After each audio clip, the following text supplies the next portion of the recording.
Je piatok, krátko po 12. hodine. Ceny pre zahraničných šoférov sa zvykli meniť o polnoci, ministerstvo financií však doteraz nezverejnilo novú vyhlášku.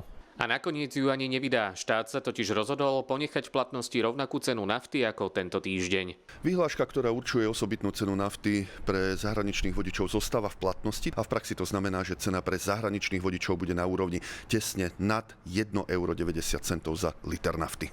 Diesel by pritom mohli tankovať za euro 78 centov. Takto totiž vychádza priemer cien nafty za Česko, Poľsko a Rakúsko. Podľa štatistík Eurostatu by rozdiel medzi tankovaním nafty pre domáceho a zahraničného šoféra bol len 1 cent. Regulácia cien palív na Slovensku, vidíme to, že po mesiaci nemá žiadny zmysel. Má vlastne ešte zmysel v súčasnej situácii? Určite ešte zmysel má, pretože momentálne v nafte sme tretí od spodu. Tak myslíme si, že pre ochranu slovenských vodičov to určite zmysel má.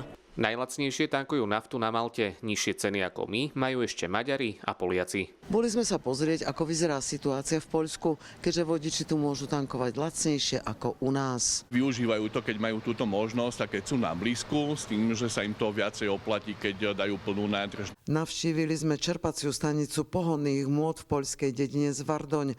Za 1 liter nafty tu zaplatíte v prepočte 1,60 €. Však v Poľsku je všetko lacnejšie. Keď spravím nákup, natankujem, tak ušetrím 70 €. Ja si myslím, že to už je slušný peniaz. A liter benzínu vyjde na 1,42 €.